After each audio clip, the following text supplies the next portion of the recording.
Diabetes নিয়ে আমরা বহু ভিডিও করেছি এবং আপনারা সেগুলোকে প্রত্যেকটাকে দেখেছেন এবং আমাদের বিভিন্ন সময় বিভিন্ন রকম আপনারা প্রশ্ন জিজ্ঞাসা করেছেন সেই ভিডিওগুলি দেখার পর। তো আজকে আমি 20টা প্রশ্ন লিখে এনেছি যেগুলো মোটামুটি কমন, আমরা চেষ্টা করব তার এক একটা উত্তর দেওয়ার। আর এই আমাদের আলোচনায় আমাদের সঙ্গে আছেন বিশিষ্ট চিকিৎসক এবং আমার ভীষণ প্রিয় একজন মানুষ, ডক্টর এস.এম. মল্লিক। ডাক্তারবাবু, 20টা প্রশ্ন আজকে নিয়ে এসেছি। এগুলো আমাদের যারা সাবস্ক্রাইবার আছেন, হ্যাঁ, এরা আমায় জিজ্ঞাসা করছেন এবং আমি বেছে বেছে 20টা নিয়ে এসেছি। 20টা প্রশ্নের উত্তর দেবো, আপনি আমাকে জিজ্ঞেস করুন। ওকে, প্রথম প্রশ্ন হচ্ছে ডায়াবেটিস রোগটা আসলে কি? ডায়াবেটিস রোগ একটা ক্রনিক অসুখের মধ্যে পড়ে এবং এটাতে ইনসুলিন গ্লুকোজের ব্যালেন্সের একটা প্রবলেম আছে। এবার অনেকগুলো ডায়াবেটিসের টাইপ আছে। তো ডায়াবেটিস রোগটা যদি মানে টার্মটা যদি দেখতে হয়, দেখা যায় গ্রিক ওয়ার্ড একটা থেকে এসেছিল, একটা গ্রিক ওয়ার্ড থেকে ডায়াবেটিস কথাটা নেওয়া হয়েছে, যার মানে হচ্ছে পলিইউরিয়া। আসলে ডায়াবেটিসের একটা সিমটম বারবার ইউরিন পাওয়া আর কি, মানে মূত্র ত্যাগ করা, সেখান থেকেই এই টার্মটা ডায়াবেটিস টার্মটা কয়েন করা হয়েছে।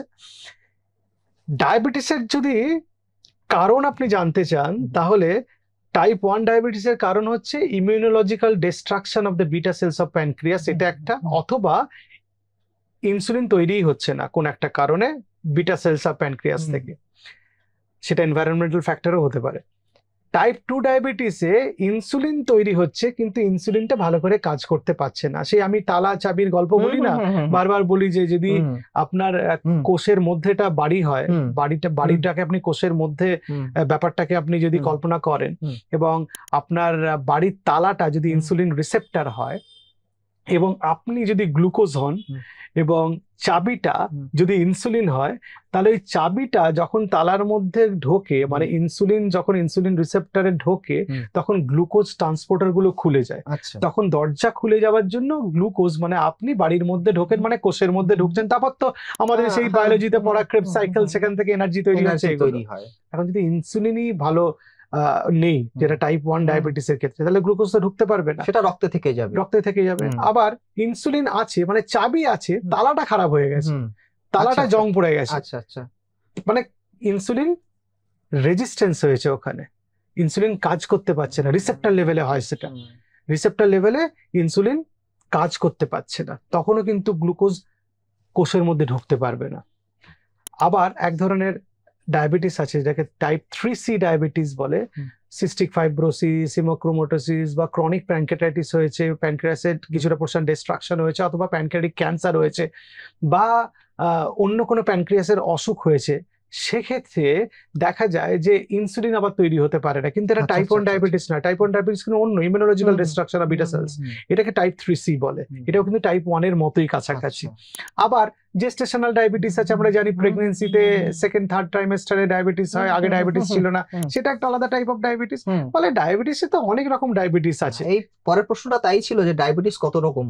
হ্যাঁ, ডায়াবেটিসের এই রকম হচ্ছে, তার হচ্ছে ওই type 1, type 2, type 3C, gestational diabetes, maturity onset diabetes of young, letter onset diabetes আছে, ল্যাডা, অনেক ডায়াবেটিসের প্রকারভেদ আছে। তবে আমরা যে ডায়াবেটিসের পেশেন্ট গুলো ক্লিনিকে পাই, তাদের 90%, 95% কিন্তু টাইপ 2 ডায়াবেটিস, যেখানে দেখা যায় একটা লাইফস্টাইল ফ্যাক্টর থাকে, একটা জেনেটিক ফ্যাক্টর থাকে, এবং কিছু কিছু ক্ষেত্রে কিছু ওষুধের ভূমিকা থাকে, যেমন স্টেরয়েড গ্রুপের ওষুধ খাওয়ার পর ডায়াবেটিস হলো। এই যে কোভিড গেল, এই কোভিডে কিন্তু প্রচুর লোকের ডায়াবেটিস হয়েছে এবং সেটা ইনসুলিন রেজিস্ট্যান্স হয়েছে, এবং কিছু কিছু ক্ষেত্রে কোভিড প্যানক্রিয়াসের সেলস গুলোকে খারাপ করে ইনসুলিন তৈরি করা কমিয়ে দিয়েছে। কিন্তু কোভিড এর পরেও কিন্তু অনেক লোক ডায়াবেটিক হয়েছে, কোভিডও একটা ডায়াবেটিসের ফ্যাক্টর কিন্তু। বা লাইফস্টাইল খুব খারাপ, আমি খুব খারাপ খাদ্যাভ্যাসে আছি, আমার ওজন বেড়ে গেছে, ওজন বেড়ে গিয়ে আমার ফ্যাট সেলস বেড়ে গেছে, ইনসুলিন রেজিস্ট্যান্স তৈরি হয়েছে, ইনসুলিন কাজ করতে পারছে না, ডায়াবেটিস হয়েছে। তার মানে বিষয়টা হচ্ছে সুগার আর ইনসুলিন, মানে এই দুটোরই কোথাও না কোথাও গন্ডগোল হতে হবে। আচ্ছা, এবার যেটা হচ্ছে সব ক্ষেত্রেই তো রক্তে সুগারের মাত্রা বেড়ে যায়। এখন এই সুগারের মাত্রা রক্তে কতটা হলে বুঝবো যে আমার ডায়াবেটিস আছে? নর্মাল একজন লোকের ফাস্টিং সুগার 70 থেকে 100 হতে হবে, এবং তার যদি পিপি ব্লাড সুগার হতে হয়, সেটা মোটামুটি 140-এর কাছাকাছি থাকলে ভালো। আচ্ছা, যার ডায়াবেটিস হচ্ছে তার যদি ব্লাড সুগার দেখা যায় যে 100-র বেশি হচ্ছে ফাস্টিং, সেটাকে আমরা ডায়াবেটিস হচ্ছে বলে ধরে নিতে পারি। 100-র একটু বেশি হলেই যে ডায়াবেটিস তা তো মানে না, প্রি ডায়াবেটিস রেঞ্জও আছে তার মধ্যে। সেই জন্য আপনাকে চেষ্টা করতে হবে ফাস্টিং ব্লাড সুগারটা 100-র নিচে রাখার। তার জন্য যা যা মডিফিকেশন করতে হবে লাইফস্টাইলে সেটা করতে হবে। আপনি যদি HbA1c-র কথা বলেন, HbA1c 5.6 অর বিলো হলে নন ডায়াবেটিক, 5.7 to 6.4 হচ্ছে প্রি ডায়াবেটিক, 6.5 আর অ্যাবাভ হচ্ছে ডায়াবেটিক। এইটা আপনাকে মনে রাখতে বলছি। বা আবার যাদের ডায়াবেটিস অলরেডি হয়ে গেছে তাদের সুগার লেভেলটা আমরা বলি যে ফাস্টিং 80 থেকে 130-এর মধ্যে রাখুন, পিপিটা মোটামুটি 140 থেকে 180-র মধ্যে রাখুন এবং HbA1c 7-এর নিচে রাখুন। এটা হচ্ছে আমরা টার্গেট গাইডলাইন করে দিই। মানে এর থেকে কম রাখতে পারলে ভালো, কিন্তু আপনি চেষ্টা করুন আপনি এই যে রেঞ্জটা আপনি বললেন সেই রেঞ্জেই রাখার চেষ্টা করা। আপনি HbA1c-টা বললেন, তো HbA1c-টা বেশি গুরুত্বপূর্ণ না যেটা ওই পিপি মানে ফাস্টিং আর যেটা পিপি, কোনটা গুরুত্বপূর্ণ বেশি? আমার কাছে HbA1c-টা বেশি গুরুত্বপূর্ণ, কারণ ওটা আপনার 3 মাসের সুগারের আপনার একটা ট্রেন্ড বলে দেবেন যে কিরকম আপনার 3 মাসের গ্রাফ থাকে এবং অ্যাভারেজ ব্লাড সুগার লাস্ট 3 মাসে কিরকম ছিল সেটা আমরা জানতে পেরে যাই। কিন্তু ফাস্টিং আর পিপিটাতে আপনি শুধু সেই দিনেরই সুগার কত সেটা জানতে পারবেন। মানে হয়তো দেখা গেল আগের দিন আমি ঠিকঠাক খাওয়া দাওয়া করেছি বলে পরের দিন যখন আমি মাপতে গেছি তখন ঠিকঠাক আছে, বা ডাক্তারবাবুকে বোকা বানানোর জন্য আগের দিন আপনি কিছুই খেলেন না, পরে দেখলেন ফাস্টিং পিপি একদম নরমাল, কিন্তু তার আগে একদম ভালো করে খেয়ে টেয়েছিলেন এবং সেই সময় যদি আপনার সুগার টেস্ট করা যেত দেখা যেত ফাস্টিং 250 আর পিপি 350 আসতো। কিন্তু HbA1c-টা কিন্তু ধোকা দেওয়া যাবে না, ডাক্তারবাবুকে ধোকা দিতে পারবেন 3 মাস আপনি ধোকা দিতে পারবেন না। ঠিক আছে, নেক্সট কোয়েশ্চেন হচ্ছে যদি আমার রক্তে শর্করা বেড়ে যায় বা সুগার বেড়ে যায় তাহলে আমি কোন কোন লক্ষণ দেখে বুঝবো যে আমার এই সমস্যাটা হচ্ছে? আর ডায়াবেটিসের 4টে ক্লাসিক্যাল লক্ষণ আছে। একটা হচ্ছে পলিইউরিয়া, বারবার ইউরিন পাস করা, একটা পলিডিপসিয়া, প্রচুর জল তেষ্টা পায়, জল খায়, পলিফেজিয়া, খাবার বেশি খাবার ইচ্ছা, আর ওয়েট লস। এগুলো ক্লাসিক্যাল সাইন্স অফ ডায়াবেটিস। আজকাল আমরা পাই না, আমরা রুটিন লোকে প্রিভেন্টিভ হেলথ চেকআপস করতে যায়, এমনি যায়, অনেকে ভাবে যে একটু দেখি হাত পাতায় ঝিনঝিন করছে একটু টেস্ট করে দেখি, তখন দেখা যায় ডায়াবেটিস ডিটেক্টেড হয়েছে। সো ডায়াবেটিসের এই 4টে ক্লাসিক্যাল সিমটমসটা চোখে ঝাপসা দেখা, কোথাও কেটে গেলে ঘাটা তাড়াতাড়ি না শুকানো, পায়ে হাত পায়ে ঝিনঝিন করা, আনএক্সপ্লেন লেথার্জি, খুব উইকনেস হতে পারে কেমন, অথবা মুখ শুকিয়ে যাওয়া, এগুলো ডায়াবেটিসের লক্ষণ হতে পারে। আরো অনেক লক্ষণ আছে কিন্তু এগুলো মূল লক্ষণ হতে পারে। আচ্ছা, এইবার হচ্ছে যেটা ভীষণ কমন, আমি ডায়াবেটিস কি পুরোপুরি সারিয়ে ফেলতে পারবো কিনা? আপনি যদি আমাকে জিজ্ঞেস করেন যে ডায়াবেটিস কিউরেবল ডিজিজ কিনা, আমি বলবো টাইপ 1, টাইপ 3C ডায়াবেটিস এগুলো সেরে যাবে না, থাকবে। জেস্টেশনাল ডায়াবেটিস কারো কারো ক্ষেত্রে প্রেগনেন্সির পরে বাচ্চা ডেলিভারি হওয়ার পরে নর্মাল হয়ে যায় ডায়াবেটিস, সেই দিক থেকে দেখতে গেলে ওটা সেরে গেল। পরে আবার হতে পারে সেটা আলাদা কথা, কারণ যাদের জেস্টেশনাল ডায়াবেটিস হয় তাদের মায়েরও পরে ডায়াবেটিস হওয়ার সম্ভাবনা থাকে।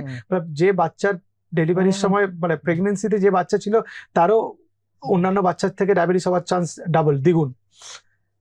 টাইপ 2 ডায়াবেটিস আপনি রিভার্স করতে পারেন চেষ্টা করলে, যদি আমরা চাই। সব ক্ষেত্রে পারবেন না, কারো মনে করো লিন বডি মাস, তাও তার সুগার HbA1c 10-12, অনেক কিছু করেও ওষুধ খেয়েও 7 থাকে বা কত বেশি কমে না, তার ক্ষেত্রে পারবে না। কিন্তু কিছু পোর্শন আপনি বডি ওয়েট রিডাকশনের মাধ্যমে সেটাকে রিভার্স করতে পারেন। বডি ওয়েট কমলেই একমাত্র ডায়াবেটিস রিভার্স হতে পারে, এবং তার সঙ্গে লাইফস্টাইল মডিফিকেশন। এবং আমি বডি ওয়েট কমেছেন, 2 বেলা অ্যালকোহল খান, তাহলে কি আপনার রিভার্স হবে? মানে কিছু ক্ষেত্রে পসিবল, মানে একবারে হ্যাঁ এবং না এই কথায় উত্তর দেওয়া যাবে না। কিছু কিছু ক্ষেত্রে পসিবল। এবং আমাদের মানে আমার ব্যক্তিগতভাবে আমি দেখেছি আমার 37 জন পেশেন্টের এখনো অব্দি ডায়াবেটিস আমি রিভার্স করতে পেরেছি তার লাইফস্টাইল মডিফাই করে। অবশ্যই এখানে আমাদের শ্রেয়া চক্রবর্তী মানে আমার ওয়াইফ অনেক সেই পেশেন্টগুলো অনেকটা হেল্প করেছে ডায়েট ব্যাপারে, এই প্ল্যান ট্যান গুলো করে।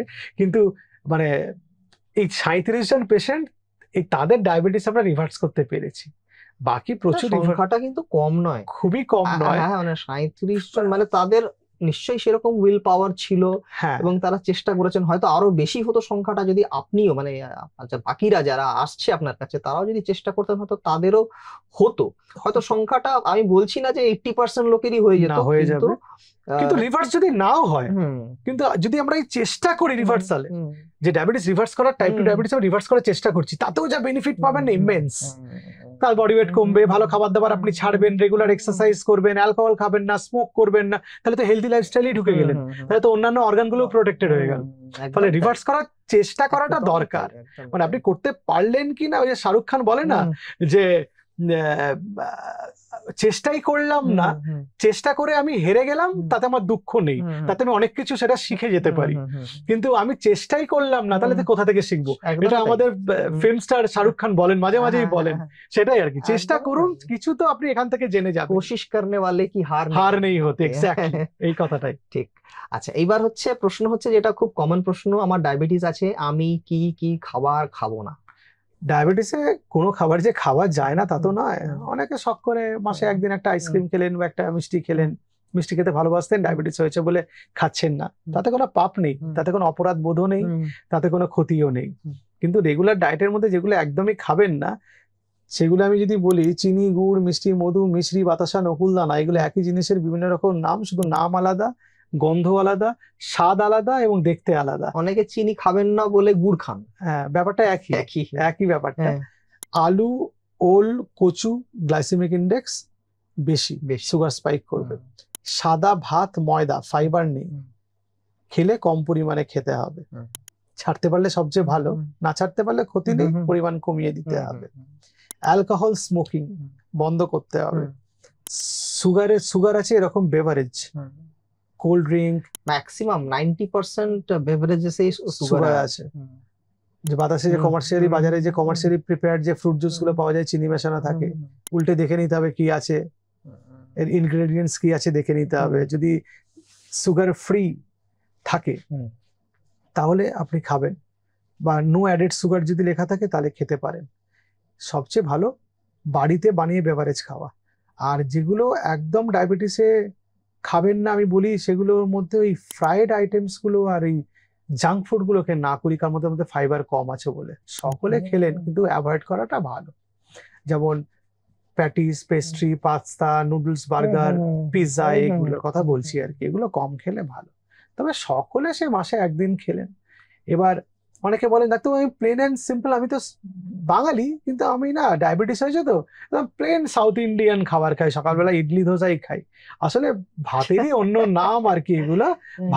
ভাত মানেই কিন্তু ভাত নাই, ভাত মানে কিন্তু মুড়ি, ভাত মানে কিন্তু চিড়ে, ভাত মানে কিন্তু ইডলি ধোসা, এগুলো সব চালের গুঁড়ো দিয়ে হচ্ছে। সেইগুলো একটু খেয়াল রেখে করতে হবে আর কি।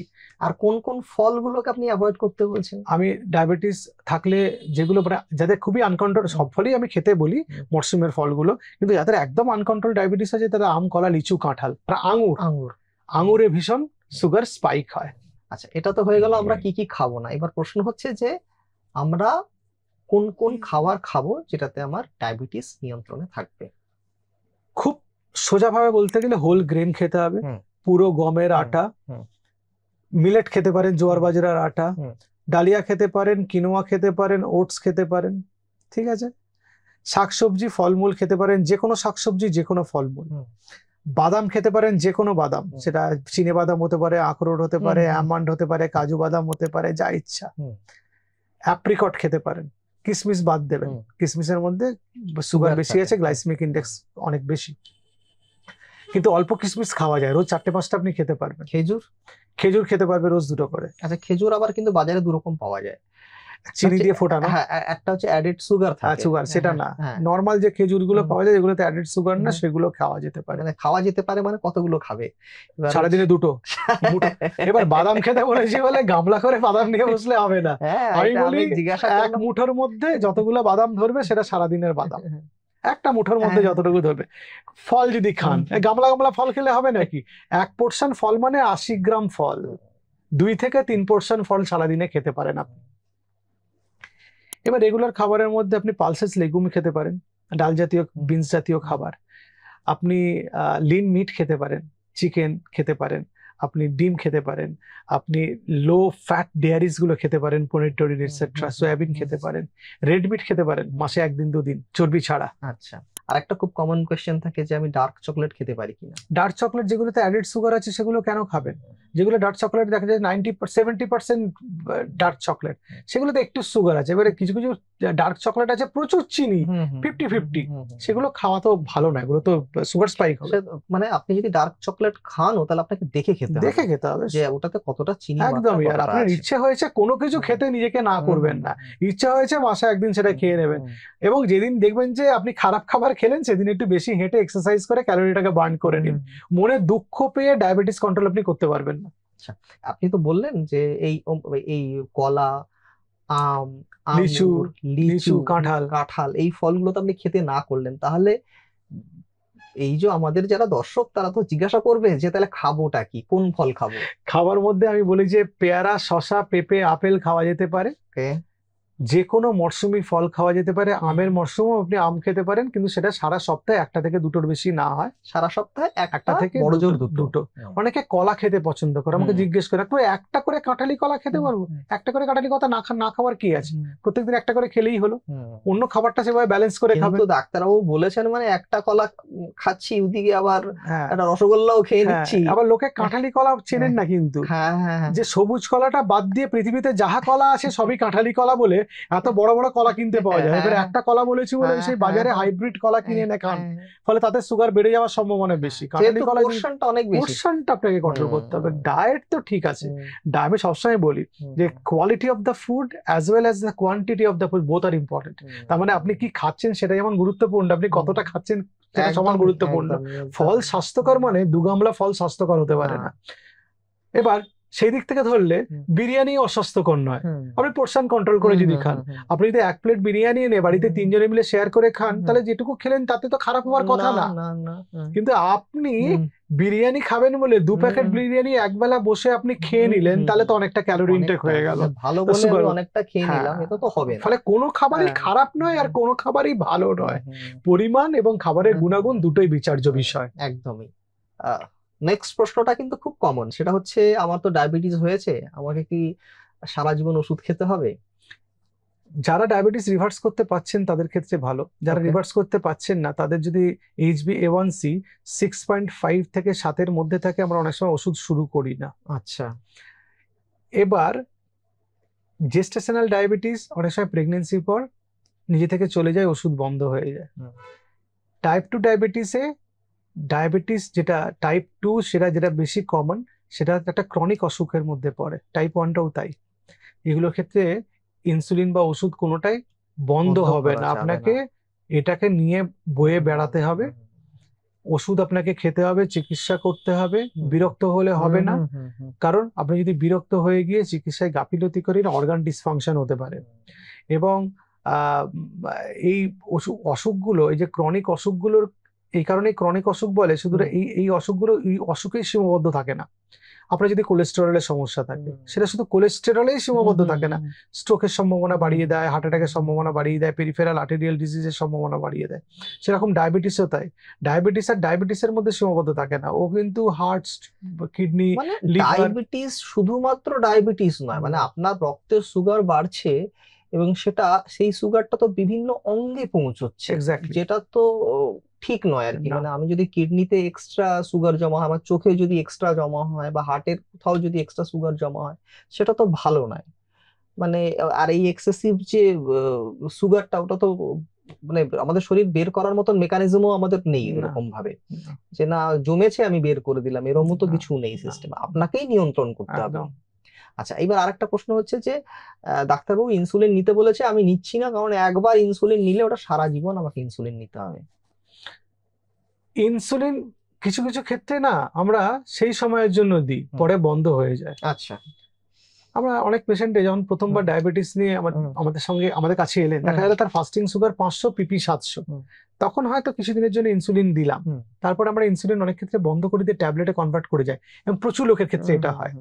বা মনে করুন একটা অপারেশন হবে, খুব দ্রুত সুগার নিয়ন্ত্রণের প্রয়োজন আছে, সেক্ষেত্রে ইনসুলিন দেওয়া হয়, পরে ট্যাবলেট করে দেওয়া হয়। কিছু কিছু পেশেন্টদের ক্ষেত্রে নিজস্ব বডির ইনসুলিন শেষ হয়ে যায়, সেটা তারা টাইপ 1 ডায়াবেটিসের মতো বিহেভ করে। অনেকদিন ধরে ডায়াবেটিস চলতে থাকছে, ইনসুলিন রেজিস্ট্যান্স ছিল, অনেক বেশি ইনসুলিন সিক্রিশনের জন্য নিজস্ব ইনসুলিন শেষ হয়ে গেছে, তখন বাইরে থেকে তখন ইনসুলিন তো দিতে, আর তার তো উপায় লাইফ নেই। লং ইনসুলিন লাগবে, তার তো তার তো ইনসুলিন উপায় নেই। মানে রোগের গতি প্রকৃতির উপরে নির্ভর করে যে আপনার ইনসুলিন সারা জীবন নিতে হবে না কিছুদিন পরে কিন্তু আবার বন্ধ বন্ধ হয়ে হয়ে যাবে। যাবে। অনেক এরকম সময় আগের থেকে ভাবার না, কিছু ভাবার নেই। কিছু ব্যাপার নেই যে ইনসুলিন একবার শুরু হলো মানে সারা জীবনে সারা চলবে। জীবন চলবে। এবং ডিউরেশন অফ ডায়াবেটিসের উপরও ডিপেন্ড করে। অনেকদিন ধরে ওষুধ খাচ্ছেন, এক সময় পর ওষুধ যে ইনসুলিন কার্যক্ষমতা বাড়িয়ে দিয়ে যে কাজ করে বা ইনসুলিন সিক্রিশন বাড়িয়ে দিয়ে কাজ করছে, তারা আর কাজ করতে পারছে না, তখন ইনসুলিন তো দিতেই হচ্ছে। ডিপেন্ড করে আপনি কি ধরনের লাইফস্টাইলও মেনটেন করছেন। হ্যাঁ, এমন সেটা খুব নয় যে জরুরি। শুধু ওষুধের উপরে যদি ভরসা করে থাকেন তাহলে তো না না মুশকিল না, আছে। অবশ্যই নয়। ডায়াবেটিসের আমরা প্রথমে বলি ডায়েট অ্যান্ড এক্সারসাইজ, তারপরে ওষুধ আর লাইফস্টাইল। এই এক্সারসাইজ, ডায়েট, এক্সারসাইজ আর ওষুধ, তারপরেও কিন্তু একটা ক্লজ থেকে যায় আইনে তারও একটা ফাঁক আছে, সেটা হচ্ছে লাইফস্টাইল। আপনি যদি খুব ভালো ডায়েটও করেন, খুব ভালো এক্সারসাইজ করছেন, আপনি খুব ভালো ওষুধও খাচ্ছেন, আপনার ডায়াবেটিস নাও কন্ট্রোল হতে পারে যদি আপনার লাইফস্টাইল খারাপ হয়। আপনি রাত্রিবেলা ঘুমোচ্ছেন না, রাত জেগে থাকছেন, আপনি অ্যালকোহল খাচ্ছেন, খুব বাজে জীবনযাপন করছেন, তাহলে কিন্তু ডায়াবেটিস আপনার আনকন্ট্রোল থাকতে পারে, বা কন্ট্রোল হয়ে গেলেও তার কমপ্লিকেশন বহুগুণে বেড়ে যেতে পারে। সুতরাং এই চারটে ব্যাপার আমাদের ব্যালেন্স করে এগোতে হবে। একটা হচ্ছে খাদ্যাভ্যাস, একটা হচ্ছে ব্যায়াম, একটা হচ্ছে ওষুধ বিশুদ্ধ, আর এবং একটা আমাদের জীবনশৈলী। আচ্ছা, অনেক ক্ষেত্রে আমরা দেখি যে এই ধরনের রোগীরা অনেক সময় ওষুধ খেতে ভুলে যান, তো সেটার ক্ষেত্রে কি করণীয়? যখন ওষুধ খেতে ভুলে যাচ্ছেন, যখন ওষুধ খাওয়ার কথা মনে পড়ছে যে খেতে ভুলে গেছি বাবা, মিস হয়ে গেল, তখন খেয়ে নিন। কিন্তু মানে এটা তো খাবার আগে খেতে হয় না ডায়াবেটিসের ওষুধ? সবসময় যে খাবার আগেই খেলে তার ওষুধ কাজ করবে সেরকম ব্যাপারটা, আচ্ছা, অনেক আচ্ছা। ওষুধই খাবার পরে খাওয়া আচ্ছা, যায়। আচ্ছা। কিন্তু আপনি খাবার আগের ওষুধটা ভুলে গেছেন, ভুলে কি আর করা যাবে? সেই দিনের মতো আপনাকে খাবার পরে খেয়ে নিতে হবে। যেদিন ভুলে গেলেন তার জন্য ঠিক আছে, মানে এটা আবার কন্টিনিউ হলে আবার কন্টিনিউ হলে অসুবিধা। যেমন আজকে DPP-4 ইনহিবিটর বা SGLT2 ইনহিবিটর বা মেটফরমিন খাবার পরে খেলেও একই কাজ করবে, কোনো অসুবিধা নেই, বা খাবার সঙ্গে খেলে একই কাজ করবে। আবার এমন সময় আপনার মনে পড়েছে যে নেক্সট ডোজটা কিছুক্ষণ পরেই খাবেন, আপনার সকালের ওষুধটা রাত্রি 12টায় মনে পড়েছে, আবার পরের দিন সকাল 7টায় ওষুধের ডোজ আছে, ফলে ওই সময় স্কিপ করে যাবে একটা দিনের জন্য। ভুলে গেছেন, আর কি করা যাবে, সেটা দুর্ভাগ্য। কিন্তু চেষ্টা করতে হবে ওষুধ খাওয়াটা ভুলে না যান। তার জন্য আমাদের যে ফোন আছে, প্রত্যেকের একটা করে আমাদের হাতে ফোনে অ্যালার্ম সেট করে দিন, রিপিট অ্যালার্ম করে দিন, যেটা কাস্টম অ্যালার্ম অনেকের ফোনে অপশন থাকে, সেটা করে দিন। প্রত্যেকদিন একই সময়ে বাজবে এবং আপনি দেখতে পারবেন কি জন্য অ্যালার্ম বেজেছে, সেই জন্য মনে করে দেবে। আমার যেমন সবকিছুই অ্যালার্ম দেওয়া থাকে, ফলে আমি নালে ভুলে যাই, সে মাথায় থাকে না, সেই জন্য সবকিছুই করি। ওষুধ আমাকে খুব একটা খেতে হয় না, কিন্তু অন্যান্য কাজের জন্য। অনেক পেশেন্ট বলেন যে আমার তো ডায়াবেটিস হয়েছে, ডাক্তারবাবু আমাকে চোখ টেস্ট করতে কেন পাঠালেন বা কিডনি টেস্ট কেন করতে দিলেন? ডায়াবেটিসের কমপ্লিকেশনের মধ্যে ডায়াবেটিক রেটিনোপ্যাথি পড়ে বা আর্লি ক্যাটারাক্ট হয়, সেই জন্য ডাক্তারবাবু চোখ পরীক্ষা করতে বলেন, প্রত্যেক বছর একবার করে গিয়ে করতে বলেন চোখ পরীক্ষা। আর রেটিনা পরীক্ষা মানে পাওয়ার চেক নয়, কিন্তু আমি চোখের পরীক্ষা করে এসেছি 7 দিন আগেই, ওই পাওয়ার চেকিং না।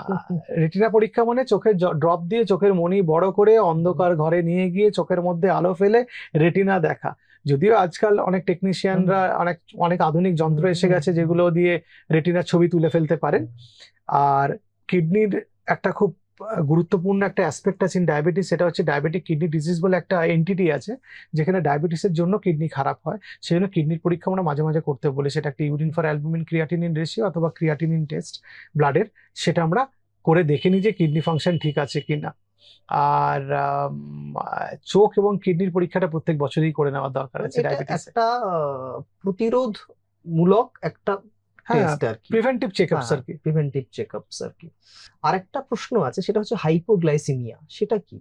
হাইপোগ্লাইসেমিয়া মানে সুগার লেভেল যদি আমাদের 70-এর নিচে নেমে যায়, ডায়াবেটিক পেশেন্টরা অনেক ওষুধ খান, অনেক ধরনের, যে ধরনের ওষুধগুলোতে হাইপোগ্লাইসেমিয়া হওয়ার সম্ভাবনা থাকে, কিছু কিছু ওষুধের। এই 70-এর নিচে যদি সুগার নেমে যায়, সেটাকে হাইপোগ্লাইসেমিয়া বলে। এতে আমাদের ঘাম হতে পারে, খিদে বেড়ে যেতে পারে, হাত পা কাঁপতে পারে, বুক ধড়ফড় করতে পারে, কথা জড়িয়ে যেতে পারে, মাথা ঘুরতে পারে, দুর্বল লাগতে পারে। তখন আমাদের গ্লুকোজ খেয়ে নিতে হয় বা মিষ্টি বা চিনি কিছু খেয়ে নিতে হয়, যাতে সুগার লেভেলটা বেড়ে যায়। এবং সুগারটা চেক করে করে মাঝে মাঝে দেখতে হয় 1 ঘন্টা 2 ঘন্টা পর পর, যে সুগার লেভেলটা ঠিক থাকছে কিনা বা উঠছে কিনা। এবং হাইপোগ্লাইসেমিয়া হলে ডাক্তারবাবুকে একবার ফোনে জানিয়ে দিতে হয়। ওকে, আচ্ছা, আরেকটা, এই নেক্সট কোয়েশ্চেনটা একজন বয়স্ক মহিলা করেছেন, সেটা হচ্ছে, বাবা আমি তো বিভিন্ন সময় উপোস করি, আমি একাদশীও পালনকারী, করি, তো আমি কি উপোস থাকতে পারবো কিনা? তো মাসিমাকে আমি বলি যে যদি আপনি ইনসুলিন নেন হুম। অথবা এরকম ডায়াবেটিসের ওষুধ খান যেটা ইনসুলিন সিক্রিশন করে আপনার ডায়াবেটিস কন্ট্রোল করে, সালফোনিলুরিয়া গ্রুপের ওষুধ বা মেগলিটিনাইড, তাদের ক্ষেত্রে উপোস করার একটা হ্যাপা আছে আর কি, সুগার লেভেল ফল করে যেতে পারে। তো আপনার যখন উপোস করবেন তখন এই বিপদ থেকে বাঁচার জন্য সুগারের ওষুধটা আপনার ডাক্তারবাবুর সঙ্গে কথা বলে ওই পার্টিকুলার একটা দিনের জন্য স্কিপ করতে পারেন। কিন্তু আপনি যদি বলেন আমি রোজই উপোস করি তাহলে মুশকিল, মাসে একটা দুটো দিন উপোস করলে ঠিক আছে, রোজ করলে তখন আপনাকে সেই গ্রুপের ওষুধ দিতে হবে যেগুলোতে সুগার ফল করে না, এবং সেটা আপনাকে ডাক্তারবাবুকে ডাক্তারবাবুর সাথে জানাতে হবে যে আমি উপোস করবো সপ্তাহে 2 দিন 3 দিন, ডাক্তারবাবু সেই রকমই ওষুধ আপনাকে দেবেন। আচ্ছা, এবার হচ্ছে সেই সমস্ত মানুষদের জন্য যারা সন্ধ্যেবেলা হলে একটু গ্লাসে একটু অ্যালকোহল নিয়ে বসেন, কিংবা রাতের দিকে একটু অ্যালকোহল খান, পরিমিত খান, কিন্তু কথা হচ্ছে যে এইটুকু খাওয়া যাবে কিনা? ডায়াবেটিসে অ্যালকোহল সুগার লেভেল বাড়িয়ে দিতে পারে। সালফোনিউরিয়া গ্রুপ বা মেগলিটিনাইড গ্রুপের যারা ওষুধ খান তাদের সুগার লেভেল অত্যন্ত ডেঞ্জারাস লেভেলে ফল করিয়ে দিতে পারে। শুধু তাই না, আপনি যে অ্যালকোহল খেলেন, একবার অ্যালকোহল খাওয়ার 24 ঘন্টা পর অবধি আপনার সুগার লেভেল ফল করতে পারে, যেটা একটা বিপদ হওয়ার সম্ভাবনা। ডায়াবেটিসে অ্যালকোহল সেবন করলে হার্ট খারাপ হয়, প্রমাণিত সত্য, কিডনি খারাপ হতে পারে, প্রমাণিত সত্য, এবং স্ট্রোকের সম্ভাবনা বা হার্ট অ্যাটাকের সম্ভাবনা বাড়িয়ে দেয়। এবং শুধু তাই না, যারা অ্যালকোহল খান ডায়াবেটিস থাকলে তাদের শরীরে ওজন বাড়তে পারে, সেটা পরোক্ষভাবে ইনসুলিন রেজিস্ট্যান্স বাড়িয়ে দিতে পারে, তার জন্য ডায়াবেটিস আনকন্ট্রোল হয়ে যেতে পারে। সুতরাং ডায়াবেটিস থাকলে অ্যালকোহল বর্জন করা সবচেয়ে ভালো, এক প্যাকও খাওয়া যাবে না আমার মতে না খাওয়াই ভালো। এটা যে কোনো সমস্যা আনতে পারে আপনার, মানে আমি বলবো যে শুধু অ্যালকোহল শুধুমাত্র ডায়াবেটিসেই সমস্যা তৈরি করবে, আপনার হার্টের সমস্যা তৈরি করতে পারে। অ্যালকোহল না খাওয়াটাই ভালো। আমি কত ফ্রিকুয়েন্ট আমি ব্লাড টেস্ট করব? যদি আপনি অ্যাফোর্ড করতে পারেন প্রত্যেক মাসে একটা ফাস্টিং পিপি সুগার টেস্ট করুন, আরো যদি অ্যাফোর্ড করতে পারেন প্রত্যেক মাসে একটা করে HbA1c। তা যদি না পারেন 2 মাস ছাড়া ছাড়া ফাস্টিং পিপি সুগার টেস্ট করুন, 3 মাস ছাড়া ছাড়া HbA1c টেস্ট অবশ্যই করবেন। কিডনি ফাংশন মানে urine for albumin creatinine ratio আর ক্রিয়াটিনিন বছরে একবার করে টেস্ট করুন। ডায়াবেটিস থাকলে কোলেস্টেরলের সম্ভাবনা বাড়ে, কোলেস্টেরলের অসুখ হওয়ার সম্ভাবনা বা রক্তে কোলেস্টেরলের মাত্রা বেড়ে যাওয়ার সম্ভাবনা, বছরে একবার করে কোলেস্টেরল টেস্ট করে নিলে ভালো। আর ফ্যাটি লিভার হয় তো ডায়াবেটিসের ভীষণ, 2 থেকে 3 বছর ছাড়া ছাড়া একটা করে আপার অ্যাবডোমেনের USG করে রাখলে ভালো হয়। আর এই চোখের চেক আপ তো আমি বলি প্রত্যেক বছর একবার করে করতে হয়। এই জিনিসগুলো ছোটখাটো পরীক্ষা আর কি, এগুলো একটু করে টোটে দেখে টেকে নিতে হয়। আচ্ছা, আর মোটামুটি আমার প্রশ্ন শেষ। তবু আমি অনুষ্ঠান শেষ করার আগে আপনার কাছে জানতে চাইবো যে যারা ধরুন ডায়াবেটিসে ভুগছেন তাদের সম্পর্কে আপনার কি বলার থাকবে, কি মেসেজ থাকবে? আমার বক্তব্য একটাই বা একটা মেসেজ একটাই দিতে চাই যে আপনি ডিসিপ্লিনড হয়ে যান। ডায়াবেটিস তাদের মধ্যে সবচেয়ে বেশি কন্ট্রোল হয় যারা ডিসিপ্লিন লাইফ লিড করেন। ডিসিপ্লিন লাগে আমাদের ডায়েটে, ডিসিপ্লিন লাগে আমাদের ব্যায়াম করাতে, যে একদিন ব্যায়াম করলেন সপ্তাহে 6 দিন করলেন না, এটা করলে হবে না। ওষুধ খাওয়াতে ডিসিপ্লিন লাগে। অনেকে জিজ্ঞেস করি যে দিদি আপনি ওষুধ খাননি?